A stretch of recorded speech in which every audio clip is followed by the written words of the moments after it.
बच्चों, आज हम कक्षा 7वीं में हिंदी विषय को लेकर पन्ना नंबर 22 पर रीडिंग फॉर प्लेजर के लिए धरती के दिन रात, इस धरती पर दिन रात कैसे होते हैं इसकी जानकारी हमें यहाँ पे लेनी है। यहाँ पे दी गई है, देखो धरती के दिन रात कैसे होते हैं।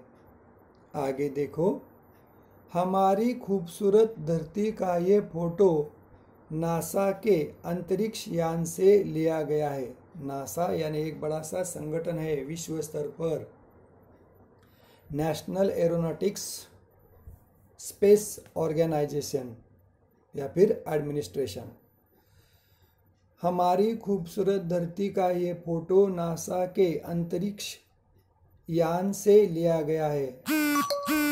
इसमें दिख रहा है कि किस तरह 12 घंटे तक धरती का जो भाग सूर्य के सामने रहता है वहाँ दिन होता है और शेष भाग में रात होती है। देखो यहाँ पे नासा ने धरती का चित्र लेने के बाद हमें अंतरिक्ष के माध्यम से इसका चित्र लेने के बाद बताया गया है कि धरती पर दिन और रात कैसे होते हैं। वे कहते हैं, हमारी खूबसूरत धरती का यह फोटो नासा के अंतरिक्ष यान से लिया गया है। इसमें दिख रहा है कि पृथ्वी पर यानी धरती पर 12 घंटे तक धरती का जो भाग सूर्य के सामने रहता है वहाँ पे दिन रहता है और पृथ्वी का जो शेष भाग है, आधा जो भाग है, वहाँ पे रात होती है। रात वाले भाग में शहरों की रोशनी दिख रही है। देखो, जिस जगह पर जो पृथ्वी का शेष भाग सूर्य के किरणें वहाँ पे पहुँचती नहीं है, वहाँ पे शहरों की रोशनी हमें दिख रही है, क्योंकि अंतरिक्ष यान के माध्यम से इस धरती का हमने क्या किया है, फोटो खिंचवा है, फोटो निकाला है। वहाँ पे स्पष्ट दिखाई देता है कि सूर्य के सामने जो भी हिस्सा भाग आता है वहाँ पे दिन होता है और उसके विरुद्ध पीछे के भाग पर रात होती है। और ये रात हमें शहरों की रोशनी के माध्यम से दिख रही है। यह चक्र पूरे साल चलता रहता है। धरती के सबसे ऊपरी छोर आर्कटिक और सबसे निचले छोर अंटार्कटिका में सूर्य की रोशनी अन्य भागों की तुलना में कम पहुंचती है। देखो, इस धरती का अध्ययन करते समय हमें पता चलता है कि सूर्य की किरणें जब लंबरूप हमें जहाँ पड़ती है वहाँ पे रोशनी होती है, वातावरण अच्छी तरह से होता है, लेकिन सूर्य की किरणें जहाँ पहुँचती नहीं ना वहाँ पे ठंड होती है, जाड़ा होता है, जैसे वहाँ पे बर्फ होती है। जैसे पृथ्वी के ऊपरी छोर आर्कटिक और सबसे निचले छोर अंटार्कटिका में सूर्य की रोशनी अन्य भागों की तुलना में कम पहुँचती है। वहाँ पे क्या होती है, ठंड होती है, बर्फ होता है वहाँ पे। जैसे उत्तर ध्रुव और दक्षिण ध्रुव में यहाँ इस प्रकार का वातावरण होता है, इसीलिए तो वहाँ पे इंसान कम है। वहाँ पे उनके लिए रहने लायक अच्छी तरह का वातावरण नहीं है, समशीतोष्ण प्रदेश वहाँ पे नहीं है। ज़्यादा से ज़्यादा वहाँ पे क्या होता है, बर्फ होती है, क्योंकि सूर्य की किरणें वहाँ ठीक तरह से अच्छी तरह से पहुँचती नहीं है। तो वहाँ पे इस धरती पर वातावरण जो होता है ना वो बहुत ही इंसान के रहने के लिए प्रतिकूल होता है, इसलिए वहाँ पे लोग ज़्यादा संख्या में रहते नहीं है। इस कारण वहाँ ज़्यादा ठंड पड़ती है।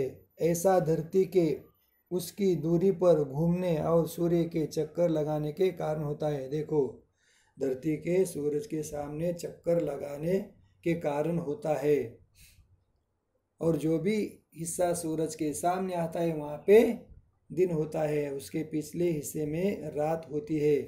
इसी तरह का वातावरण का सिलसिला पूरे साल चलता रहता है। ऐसा धरती के उसकी दूरी पर घूमने और सूर्य के चक्कर लगाने के कारण होता है। चंद्र या सूर्य ग्रहण में भी ऐसी ही तस्वीर बनती है। देखो, हाल ही में हमने चंद्र ग्रहण देखा था ना, उस वक्त भी इसका आभास हमें हुआ है, एहसास हुआ है।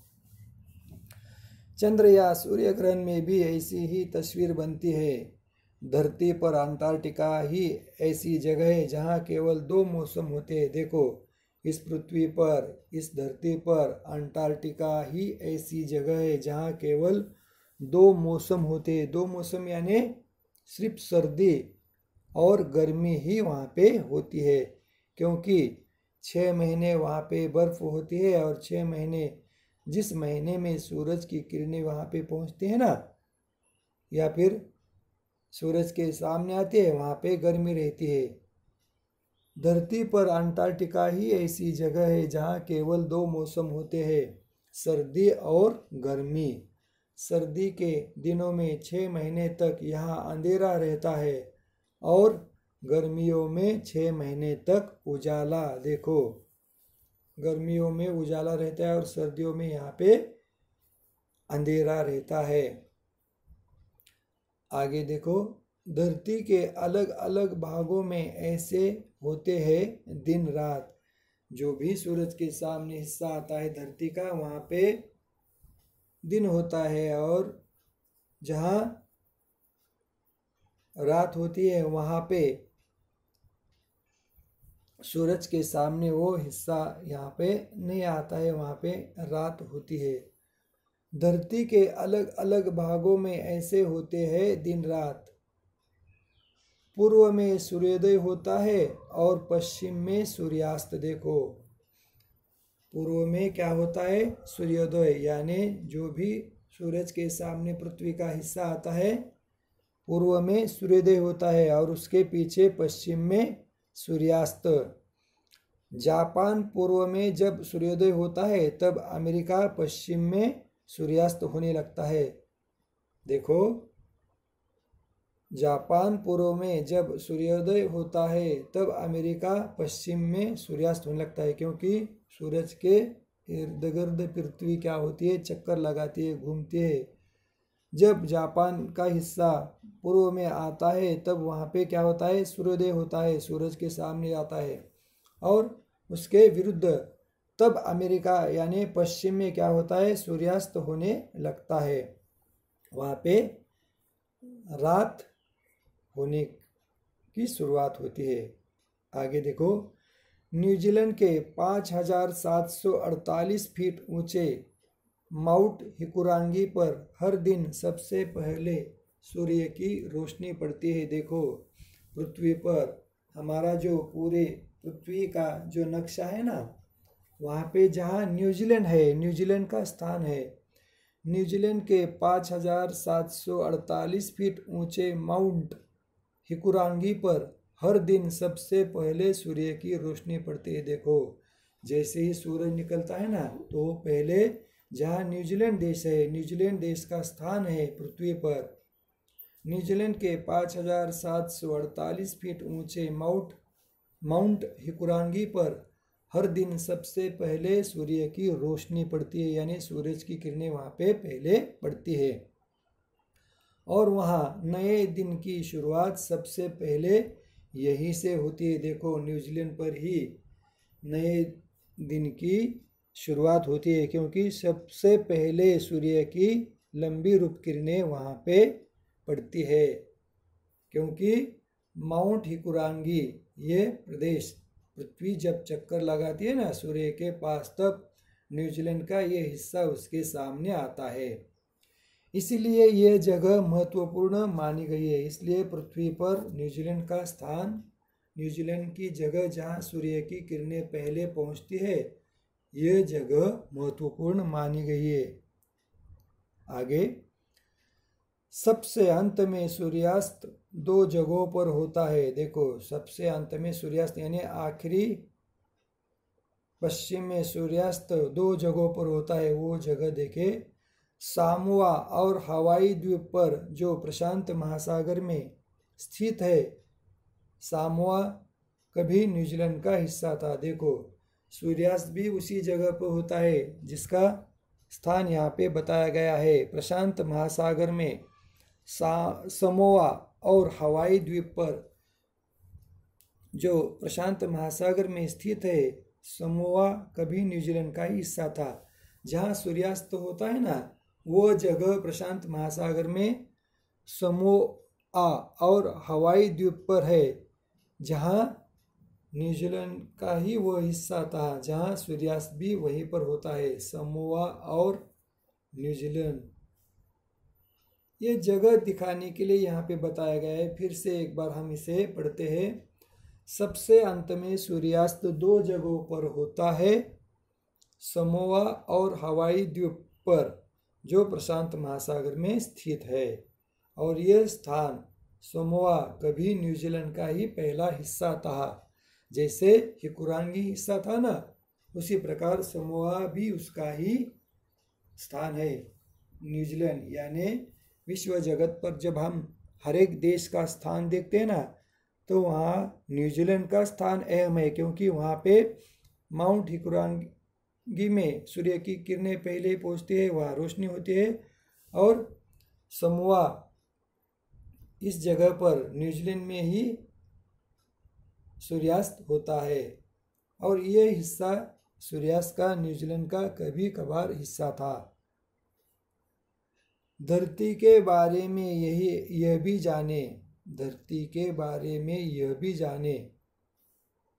धरती की उम्र वर्तमान में 4.54 अरब साल है। देखो धरती की उम्र तकरीबन, यहाँ पे सूर्यमाला जब बनी है वहाँ से उसकी आयु उम्र का हमें अंदाज़ा लगाया जा सकता है। धरती की उम्र वर्तमान में 4.54 अरब साल है। देखो इतने अरबों साल धरती का इतिहास है, धरती की उम्र है। जैसे इंसान की उम्र बताई जाती है ना, उसके निरीक्षण करने के बाद, उसके आयु के बाद, उसके शरीर का निरीक्षण करने के बाद, उसी प्रकार धरती पर का जो वातावरण है ना, उस वातावरण की जानकारी वर्तमान में हम 4.54 अरब साल बता सकते हैं, क्योंकि इतना पुराना इतिहास है। आगे, धरती और सूर्य के बीच की दूरी 14.96 करोड़ किमी है। देखो उसकी जो बीच की दूरी है ना, अंतर, धरती और सूर्य के बीच का जो अंतर है ना, इसे करोड़ों किलोमीटर के माध्यम से बताया गया है। धरती और सूर्य के बीच की दूरी 14.96 करोड़ किलोमीटर की है। यानी इतना डिस्टेंस, इतना अंतर है सूर्य और धरती, यानी धरती के बीच में। फिर भी सूर्य की किरणें हमें कितना अहम काम करती है इस धरती पर फैलकर, क्योंकि सूरज की किरणों की वजह से ही वनस्पतियाँ आती है, प्रकाश संश्लेषण की क्रिया होती है, पानी की भाप होती है, और यही भाप आकाश में जब जाती है ना, उसे ही ठंड हवा लगने के बाद वही भाप पानी रूपी जमीन पर आती है। यानी सूर्य का स्थान हमारे लिए कितना महत्व का है। इसीलिए तो कहा जाता है सूरज का और धरती का नाता इंसान को जीवन जीने के लिए सहायता करता है, मदद करता है। इसीलिए तो पिता और माता का स्थान उन्हें दिया जाता है, धरती और सूरज को। धरती और सूर्य के बीच की दूरी 14.96 करोड़ किलोमीटर है। धरती पर कुल जमीनी क्षेत्र 51 करोड़ वर्ग किलोमीटर का है। देखो धरती पर जो कुल जमीनी क्षेत्र है ना, भूपृष्ठ रचना जिसे हम लोग कहते हैं, उसका क्षेत्र 51 करोड़ वर्ग किलोमीटर है। 51 का वर्ग उसे बनाकर किमी में उसका हमें क्या करना है, नापना है, उसे गिनना है। धरती पर कुल जमीनी क्षेत्र 51 करोड़ वर्ग किलोमीटर है। आगे, धरती का अर्धव्यास 6571 किलोमीटर क्षेत्र तक फैला है। देखो धरती का जो व्यास है ना, जैसे हम क्या करते हैं, भौमितिक का अध्ययन करते हैं ना, बीजगणित भूमिति का, उस वक्त व्यास निकालने का प्रयास करते हैं सर्कल का। तो यहाँ पे धरती का जो पूरा सर्कल है उसमें अर्धव्यास निकाल के यहाँ पे हमें बताया गया है 6571 किलोमीटर क्षेत्र तक यह फैला है। इतना विस्तीर्ण है धरती का अर्धव्यास, पूरा नहीं। धरती का अर्धव्यास 6571 किलोमीटर क्षेत्र तक फैला है। आगे देखो, धरती को बचाने की एक मुहिम, ऐसे दिन रात सूर्य की वजह से यहाँ पे होते हैं ना, क्योंकि सूर्य को चक्कर लगाते समय सूर्य के सामने धरती का जो हिस्सा आता है वहाँ पे दिन होता है और उसके पिछले हिस्से पर रात होती है। अर्थ डे पर यानी पृथ्वी को, ऐसी महत्वपूर्ण पृथ्वी को हमें बचाने की एक मुहिम यानी कैंपेन करनी है, जो इस ऐसे अच्छे हरे भरे धरती को हमें क्या करना है, बचाना है। क्योंकि धरती पर ही प्राणवायु है, पानी है और इंसान को रहने के लिए अच्छी जगह है।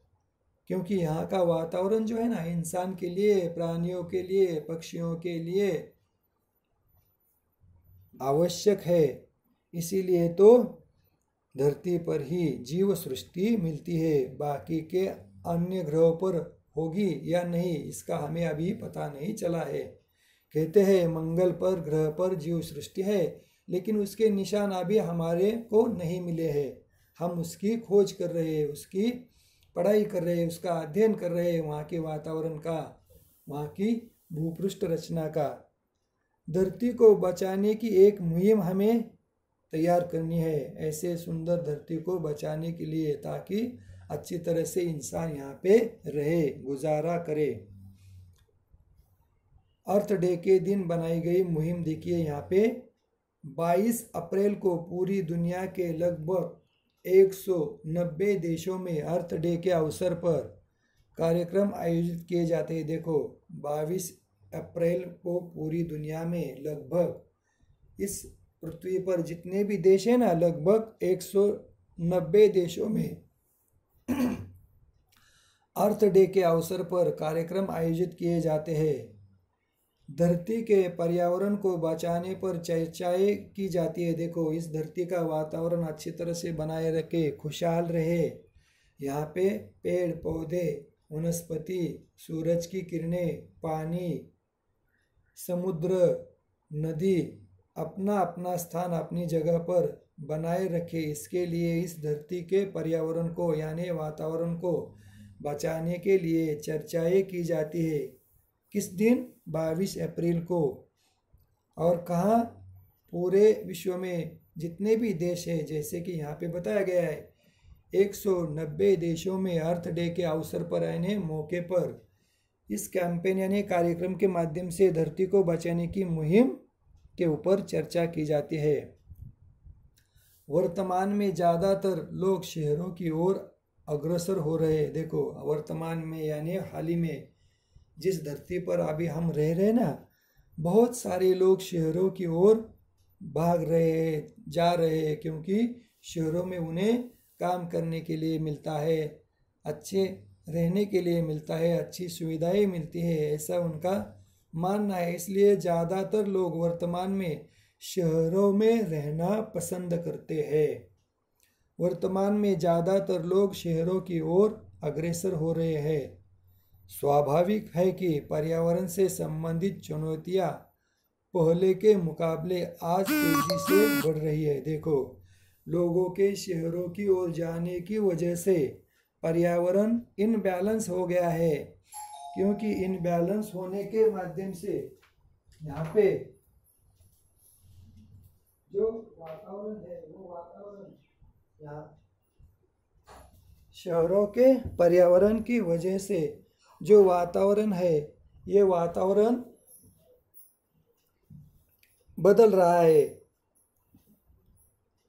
स्वाभाविक ही पर्यावरण से संबंधित चुनौतियां पहले के मुकाबले आज तेजी से बढ़ रही है, क्योंकि शहरों की तरफ लोगों के जाने के वजह से इकट्ठा लोग हो रहे हैं, भीड़ भाड़ हो रही है, तरह तरह के वाहन के माध्यम से जो प्रदूषण हो रहा है, इसकी वजह से इसका मुकाबला हमें करने की नौबत आ रही है।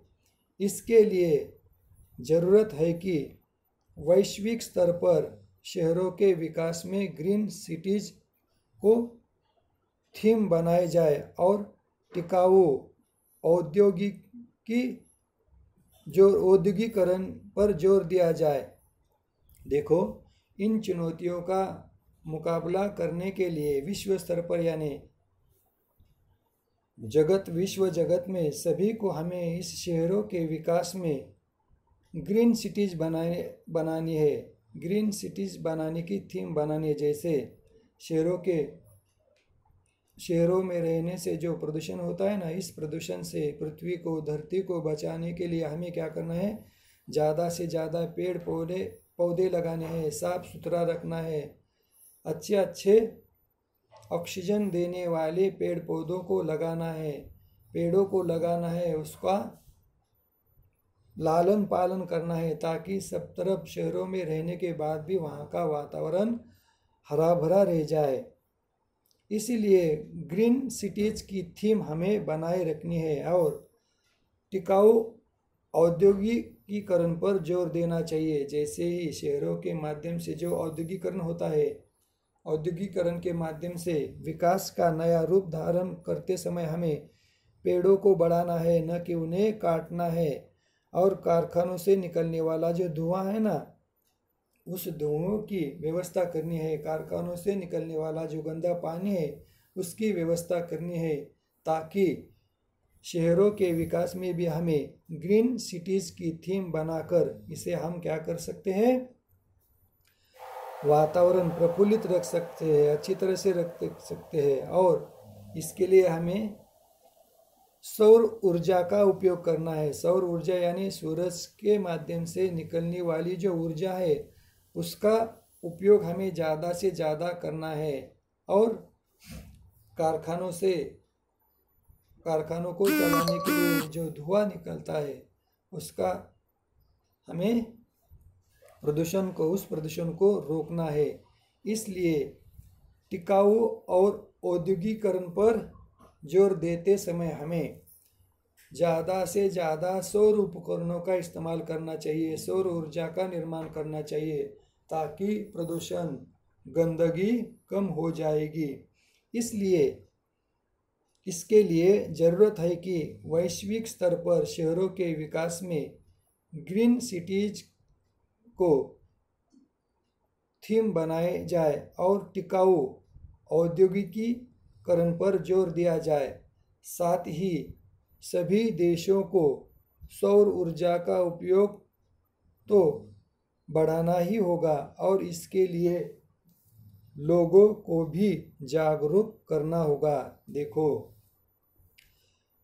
पूरे विश्व का वातावरण अच्छी तरह से हो, इंसान को रहने के लायक हो, ऑक्सीजन अच्छी मिले और जो पेड़ पौधे पृथ्वी पर की प्रदूषण रूपी कार्बन डाइऑक्साइड है उसे ले, इसके लिए पेड़ों की संख्या बनानी है, धरती को साफ सुथरा रखना है और औद्योगिकरण के माध्यम से जो गंदा पानी फैलता है उसे हमें कम करना है। और ज़्यादा से ज़्यादा औद्योगिकरण के लिए उष्णता का उपयोग करते समय प्रदूषण को कम करके सूरज के माध्यम से जो ऊर्जा मिलती है, उन्हीं ऊर्जा के ऊपर चलने वाले साधन का निर्माण करना है, ताकि इस पृथ्वी पर का प्रदूषण कम हो जाए।